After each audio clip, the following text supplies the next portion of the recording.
ये जो हमारे यहाँ जो अनेक कार्य हैं, नामकरण का संस्कार तो गर्भाधान संस्कार का, नामकरण संस्कार, सारे जो कार्य बाल्यावस्था से, जन्म से पहले और जन्म के बाद में भी विधि विधान जिनका वर्णन शास्त्रों में किया गया है वो संस्कार है। तो उन संस्कारों में जैसा कि कल प्रारंभ किया गया था, विवाह का संस्कार और भी बड़े महत्व का है, क्योंकि वो बड़ा व्यापक है, दो कुलों को जोड़ने वाला है और उसके साथ साथ जो एक सृष्टि के सृजन की प्रक्रिया है उसका भी वो मूलभूत कारण है। तो ऐसी स्थिति में क्या तात्पर्य, माने आप जो विवाह अपने घरों में मनाते हैं उसमें आपको तो आनंद आता ही और आना ही चाहिए और ठीक ही है, लेकिन जब आप भगवान राम और श्री सीता जी के विवाह का वर्णन पढ़ें, सुने, गावें, तो उसको केवल मनोरंजन के अर्थों में ही नहीं लेना चाहिए। उस विवाह के पीछे जो अनेक दिव्य संस्कार और समाज के लिए, व्यक्ति के लिए प्रेरक सूत्र हैं, उन पर हमारा ध्यान जाना चाहिए। और तब किस ओर ध्यान जाता है कि अब साधारणतया तो विवाह जो है उसके मूल में काम की वृत्ति व्यापक है। सृष्टि का निर्माण, व्यक्ति का, बालक का जो जन्म होता है उसके मूल में काम है, और विवाह का उद्देश्य भी काम की इस भावना को तृप्त करना है।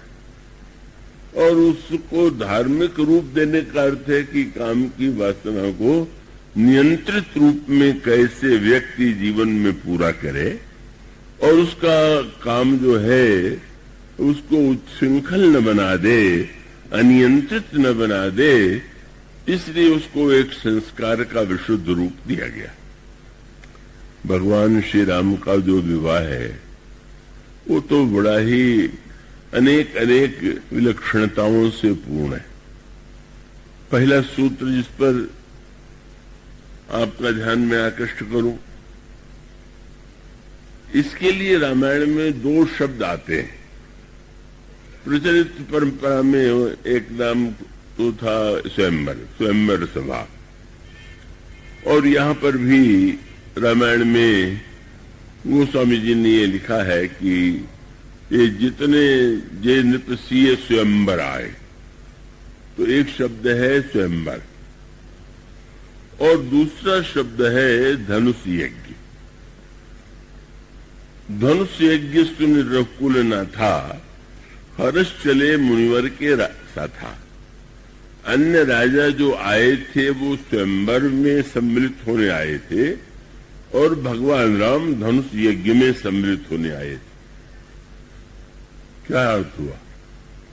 उसका अभिप्राय है कि आने के पीछे क्या भावना, तो उस भावना की दृष्टि से विचार करके देखें तो जनक नंदिनी सीता के सौंदर्य की बहुत चर्चा चारों ओर विश्व में व्याप्त थी। बड़े अनुपम सौंदर्य है और शंकर के धनुष को तोड़ देना अपने आप में वीरता का अद्वितीय कार्य है और उसके द्वारा महानतम कीर्ति प्राप्त हो सकती है। और अगर उसको दूसरे अर्थों में देखें तो सीता जी का परिचय एक दूसरे रूप में भी रामायण में दिया गया, आदि शक्ति जही जगोपजाया।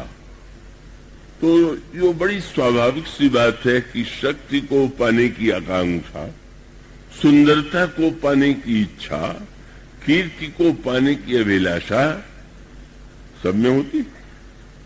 और अन्य जो राजा आए हुए हैं उसी भावना से प्रेरित होकर के आए हैं।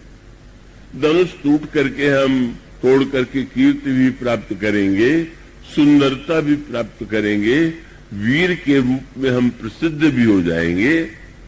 एक कामना जिसका शब्द प्रतिनिधित्व करता है जय नृपसीय स्वयंवर आए।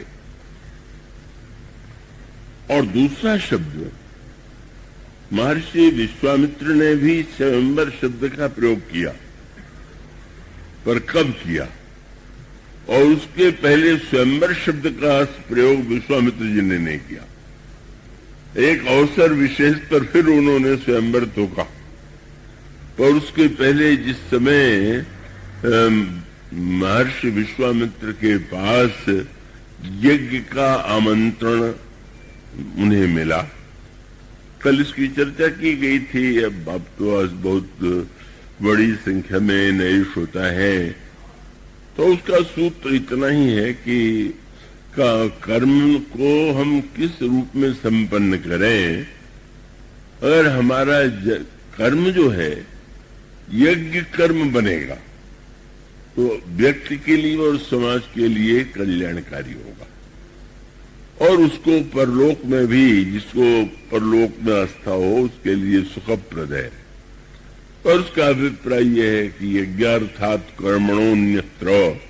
भगवान कृष्ण ने गीता में कहा कि अगर मनुष्य का जीवन में यज्ञ कर्म होगा तो वो परम कल्याणकारी होगा, लेकिन यदि यज्ञ कर्म नहीं होगा तो कर्मणोन्यत्र बंधना, फिर तो मनुष्य के जीवन में कभी सफलता, कभी असफलता, कभी सुख, कभी दुख, और ये चक्र चलता रहेगा। और इसी प्रकार से कर्म चक्र के अनुकूल बाद में भी स्वर्ग नरक आदि के जो वर्णन किए गए हैं उसको उपलब्धि होगी। तो ये जो संकेत सूत्र है, उस संदर्भ में आप विचार करके देखें। भगवान श्री राम पुत्र के रूप में जन्म लेते हैं। कल ये बात बताई जा रही थी। ये तीन कामनाएं व्यक्ति में दिखाई देती हैं: पुत्र की कामना, धन की कामना और कीर्ति की कामना। तो महाराज श्री दशरथ को धन भी प्राप्त था, राज्य महान विशाल राज्य के अधिपति थे, चक्रवर्ती सम्राट के रूप में उन्हें अन्य राजा नमन करते थे, लेकिन पुत्र नहीं था। और ये पुत्र की कामना जो है उनके हृदय में उत्पन्न हुई।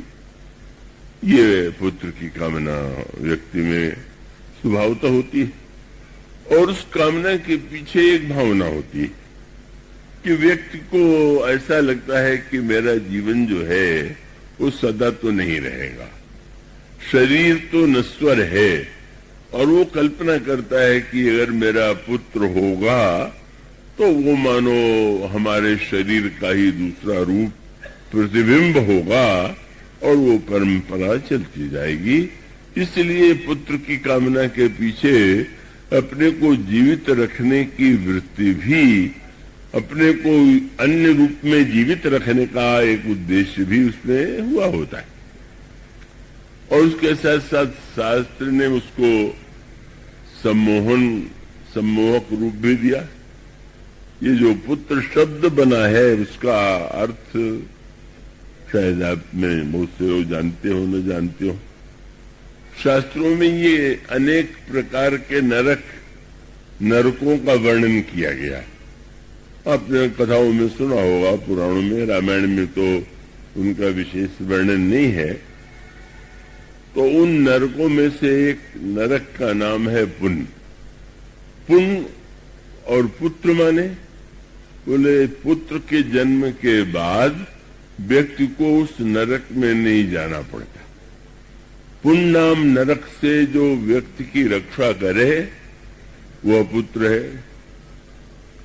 पर शास्त्र की बात तो बड़ी अनोखी होती है। अगर केवल पुण्य नाम का ही नरक होता तो पुत्र के बाद छुट्टी मिल जाती, लेकिन उसकी संख्या तो इतनी बड़ी है कि एक नरक से छुट्टी मिलने के बाद भी यह तो आवश्यक नहीं है कि अन्य नरकों से भी उसको छुट्टी मिल जाए। और इतने नहीं, यह भी हो सकता है कि पुण्य नाम के नरक से छुट्टी तो मरने के बाद मिलेगी, ऐसी कल्पना की जाए, पर पुत्र ऐसा हो जाए कि जीवन को ही नरक बना दे। और ऐसे पुत्रों की संख्या बहुत बड़ी होती है। क्या वो मरने के बाद वो उस नरक में नहीं जाना पड़ेगा? पर अगर पुत्र अवज्ञाकारी हो, निष्ठुर हो, कष्ट देने वाला हो, तब तो बाद में क्या होगा ये पता नहीं, पर जीवन तो इसी समय नरक बन सकता है।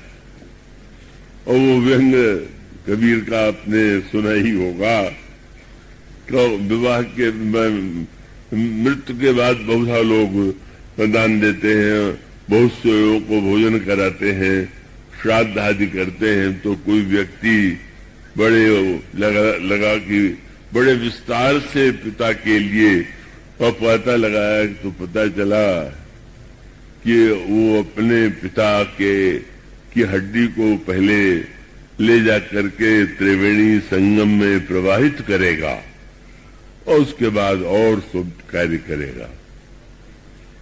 तो किसी ने कहा, पुत्र कितना अच्छा है जो हड्डी को ले जा रहा है त्रिवेणी में डालने के लिए मरने के बाद भी, और इतना पिता के लिए कुछ करने वाला है। तो कबीर की जो शैली थी वो व्यंग से भरी हुई होती थी।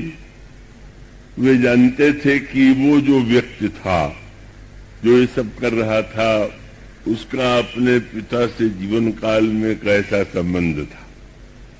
तो उन्होंने कहा कि हाँ, प्रशंसा तो आप लोग कर ही रहे हैं, पर ये अवश्य पता चल गया कि जियत वापसो दंगम दंगा और मरे हाड़ पहुंचावे गंगा। जीवन भर लड़ते रहे और मरने के बाद हड्डी को गंगा में डाला है। तो व्यंग ही है कि वस्तुतः पुत्र एक मनुष्य के जीवन में एक आवश्यकता का परिचायक है, और वो पुत्र के अभाव में भी अनगिनत महापुरुषों का कल्याण हुआ, और पुत्र के होते हुए भी जीवन में अनगिनत कष्ट व्यक्ति को भोगने पड़े। लेकिन साधारणतया अगर व्यक्ति को पूर्व पुत्र की कामना नहीं करनी चाहिए, या धन की इच्छा नहीं करनी चाहिए, या कीर्ति की कामना नहीं करनी चाहिए, बातें बहुधा उपदेश के मंच से कही जाती हैं। किंतु आप गहराई से विचार करके देखें कि नहीं चाहिए कहने से थोड़ी इन कामनाओं की कामनाएं छूट जाती, और तब उसका अभिप्राय है कि इन कामनाओं को हम सही दिशा दें, और कामनाओं को सही दिशा दे करके वो कामनाएं हमारे लिए और समाज के लिए कल्याणकारी हो।